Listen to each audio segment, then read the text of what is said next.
শ্রী শ্রী রামকৃষ্ণ কথামৃত দশম পরিচ্ছেদ 1884 11ই অক্টোবর।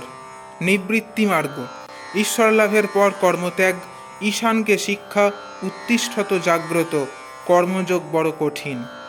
ঈশান হাজরার সহিত কালীঘরে গিয়াছেন। ঠাকুর ধ্যান করিতেছিলেন।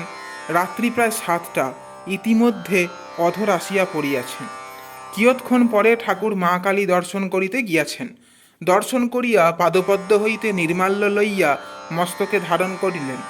মাকে প্রণাম প্রদক্ষিণ করিলেন এবং চামর লইয়া মাকে ব্যজন করিলেন। ঠাকুর ভাবে মাতোয়ারা। বাহিরে আসিবার সময় দেখিলেন ঈশান কোষাকুষি লইয়া সন্ধ্যা করিতেছেন। শ্রীরামকৃষ্ণ ঈশানের প্রতি, কি আপনি সেই এসেছ? আহ্নিক করছ? একটা গান শুনো। ভাবে উন্মত্ত হইয়া ঈশানের কাছে বসিয়া মধুর কণ্ঠে গাইতেছেন। গয়া গঙ্গা প্রভাসাদি কাশী কাঞ্চি কে বাঁচায়, কালী কালী কালী বলে আমার অজপা জ্যোতি ফুরায়। ত্রিসন্ধ্যা যে বলে কালী, পূজা সন্ধ্যা সে কি চায়, সন্ধ্যা তার সন্ধানে ফেরে, প্রভু সন্ধি নাহি পায়। দয়াব্রত দান আদি আর কিছু না মনে লয়, মদনেরই যাগযজ্ঞ ব্রহ্মময়ীর রাঙা পায়। সন্ধ্যাদি কতদিন? যতদিন না তার পাদপদ্মে ভক্তি হয়। তার নাম করতে করতে চক্ষের জল যতদিন না পড়ে, আর শরীর রোমাঞ্চ যতদিন না হয়। রামপ্রসাদ বলে, ভক্তি মুক্তি উভয়ে মাথায় রেখেছি, আমি কালী ব্রহ্ম জেনে মর্ম ধর্মাধর্ম সব ছেড়েছি। যখন ফল হয় তখন ফুল ঝরে যায়, যখন ভক্তি হয়, যখন ঈশ্বর লাভ হয়, তখন সন্ধ্যাদি কর্ম চলে যায়। গৃহস্থের বউর পেটে যখন সন্তান হয়, শাশুড়ি কাজ কমিয়ে দেয়। 10 মাস হলে আর সংসারের কাজ করতে দেয় না। তারপর সন্তান প্রসব হলে যে সে কেবল ছেলেটিকে কোলে করে তার সেবা করে, কোনো কাজই থাকে না। ঈশ্বর লাভ হলে সন্ধ্যাদি কর্ম ত্যাগ হয়ে যায়। তুমি একরকম ঢিমে তেতালা বাজনা বাজালে চলবে না, তীব্র বৈরাগ্য দরকার। 15 মাসে 1 বৎসর করলে কি হয়? তোমার ভিতরে যেন জোর চাই, শক্তি নাই। ভেতরে জোর নাই, শক্তি নাই। চিরের ফলার, উঠে পড়ে লাগো, কোমর বাঁধো। এই আমার এই গানটা ভালো লাগে না? হরিষে লাগি রহরে ভাই, তোরা বনত বনত বনি যাই, বনত বনত বনি যাই। আমার ভালো লাগে না, তীব্র বৈরাগ্য চাই। হাজরাকেও আমি তাই বলি। কেন তীব্র বৈরাগ্য হয় না জিজ্ঞাসা করছো? তার মানে আছে, ভিতরে বাসনা প্রবৃত্তি সব আছে।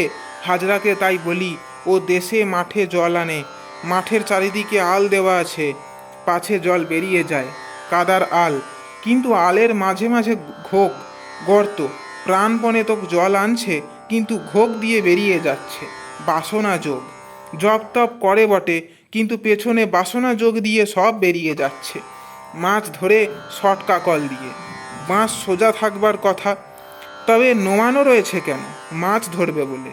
বাসনা মাছ, তাই মন সংসারে নোয়ানো রয়েছে। বাসনা না থাকলে সহজে ঊর্ধ্বদৃষ্টি হয় ঈশ্বরের দিকে। কীরকম জানো?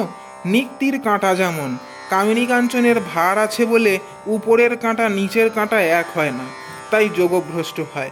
দীপশিখা দেখো নাই, একটু হাওয়া লাগলেই চঞ্চল হয়। যোগাবস্থা দীপশিখার মতো, যেখানে হাওয়া নাই। মনটি পড়েছে ছড়িয়ে, কতক গেছে ঢাকা, কতক গেছে দিল্লি, কতক গেছে কুচবিহার। সেই মনকে কুড়ুতে হবে, কুড়িয়ে এক জায়গায় করতে হবে। তুমি যদি 16 আনার কাপড় চাও, তাহলে কাপড়ওয়ালাকে 16 আনা তো দিতে হবে। একটু বিঘ্ন থাকলে আর যোগ হবার জো নাই। টেলিগ্রাফের তারে যদি একটু ফুটো থাকে, তাহলে আর খবর যাবে না। তা সংসারে আছো থাকলেই বা, কিন্তু কর্মফল সমস্ত ঈশ্বরকে সমর্পণ করতে হবে, নিজে কোনো ফল কামনা করতে নাই। তবে একটা কথা আছে, ভক্তি কামনা কামনার মধ্যে নয়। ভক্তি কামনা ভক্তি প্রার্থনা করতে পারো, ভক্তির তম আনবে। মার কাছে জোর করো, মায়ে পয়ে মোকদ্দমা ধুম হবে রামপ্রসাদ বলে, তখন শান্ত হব ক্ষান্ত হয়ে আমায় যখন করবি কোলে। তৈলক্য বলেছিল, আমি যেকালে ওদের ঘরে জন্মেছি তখন আমার হিস্সে আছে। তোমার যে আপনার মা গো, এ কি পাতানো মা, এ কি ধর্ম মা? এতে জোর চলবে না তো কিসে জোর চলবে বলো? মা আমি কি 28 ছেলে? আমি ভয় করিনি চোখ রাঙালে। এবার করব নালিশ শ্রীনাথের আগে, ডিগ্রি লব 1 সওয়ালে। আপনার মা জোর করো, যার যাতে সত্তা থাকে তাতে তাতে টানও থাকে। মার সত্তা আমার ভিতর আছে বলে তাই তো মার দিকে অত টান হয়। যে ঠিক শৈব সে শিবের সত্তা পায়, কিছু কণা তার ভিতর এসে পড়ে। যে ঠিক বৈষ্ণব তার নারায়ণের সত্তা ভিতরে আসে। আর এ সময় তো আর তোমার বিষয়কর্ম করতে হয় না, এখন দিন কতক তার চিন্তা করো। দেখলে তো সংসারে কিছু নাই। ঠাকুর আবার সেই মধুর কণ্ঠে গান গাইতেছেন। ভেবে দেখ মন কেউ কারু নয়, মিছে ভ্রম ভূমণ্ডলে।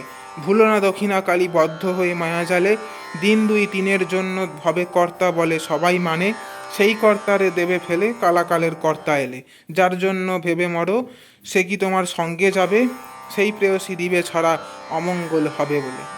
আর তুমি সালিসি মোরলি ওসব কি করছো? লোকের ঝগড়া বিবাদ মিটাও, তোমাকে সালিসি ধরে শুনতে পাই। ও তো অনেক দিন ধরে আসছো, যারা করবে তারা এখন করুক, তুমি এখন তার পাদপদ্মে বেশি করে মন দাও।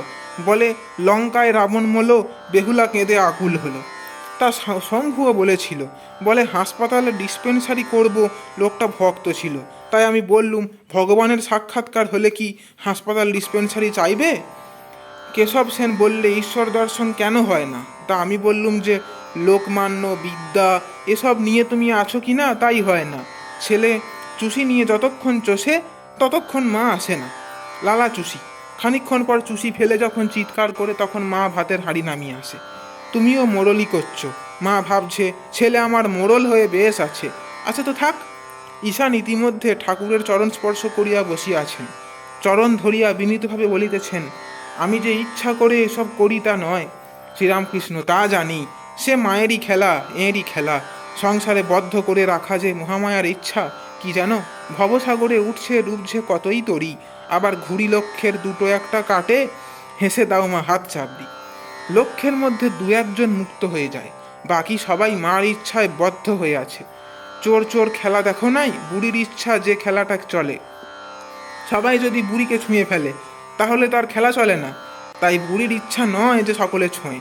আর দেখো বড় বড় দোকানে চালের বড় বড় ঠেক থাকে, ঘরের চাল পর্যন্ত উঁচু চাল থাকে, ডালেও থাকে, কিন্তু পাছে ইঁদুরে খায়। তাই দোকানদার কুলোয় করে খই মুরকি রেখে দেয়, মিষ্টি লাগে আর সোঁদা গন্ধ।